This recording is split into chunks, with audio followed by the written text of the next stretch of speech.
Hey friends, so it's about 11 o'clock at night. My house is finally calm and quiet. In isolation, we have a house full of crazy kids all the time, and as you can imagine, that's not the quietest.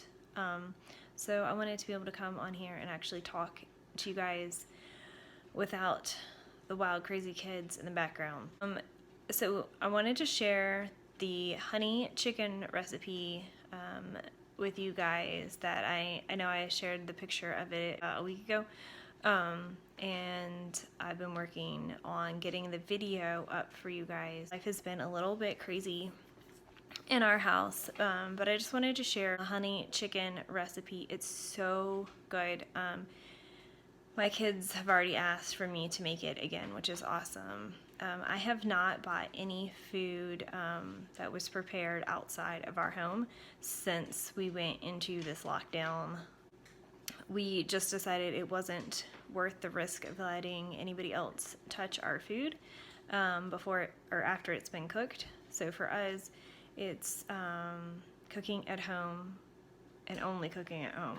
And one of the things that we really, really love is Chinese takeout. It's just a special treat for our family. So we haven't been able to do that, and we've missed it a lot. So I decided it was time to attempt my own version of the honey chicken that my kids really love. Take a look at the recipe, see what you think, give it a try, like, share, comment, and let me know what you think. Okay, here is the honey chicken recipe for you guys. We're just starting with a cup and a half of flour. I used a gluten-free 1-to-1 flour by Bob's Red Mill, but you could use whatever flour you normally like. Then there's 4 tablespoons of garlic powder in there, some salt, about 3 tablespoons. It really takes a lot of salt. If you know, Chinese food from takeout or whatever is always really salty, so it actually takes a fair amount of salt. And my kids even added a little salt when they were eating it. 1 tablespoon of black pepper is used. If you are not a fan of black pepper, obviously use a little less. And then you just want to stir up the flour mixture.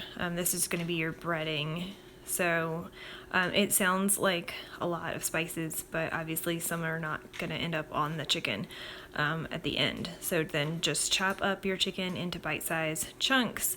Doesn't have to be perfect, but you want to relatively the same size so that it cooks nice and evenly while you're cooking.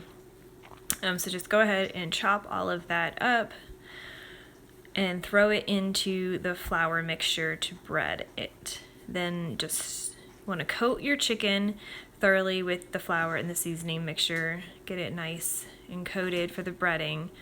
I did not use any breadcrumbs or anything like that, just the flour mixture.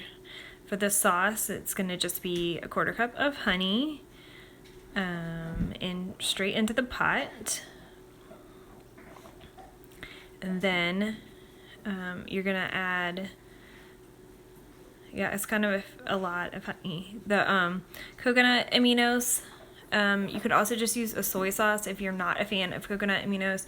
It has a very similar flavor. The coconut aminos are much healthier, however. And then just a 1/4 cup of orange juice really gives it a nice little bit of a tang and a little extra flavor, so it doesn't just taste sweet. So then you're just going to heat that up. It's going to come up to a nice boil.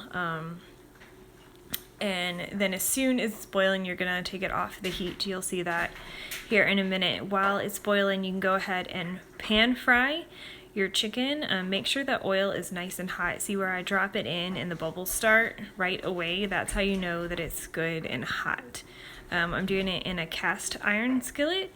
Just really prefer cooking with our cast iron skillets. We don't have to worry about any of the chemicals or anything that comes with a nonstick skillet, and there's no need for nonstick with all that oil anyway. I'm cooking it in an olive oil, but obviously if you prefer something like soybean oil, you can obviously use that as well.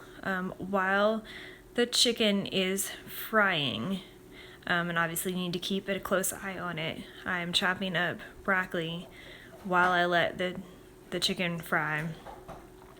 It's probably about 2 cups of broccoli that I used, and I used 3 chicken breasts. I probably next time would use 4 chicken breasts so that we would have some leftovers. But 3 was enough.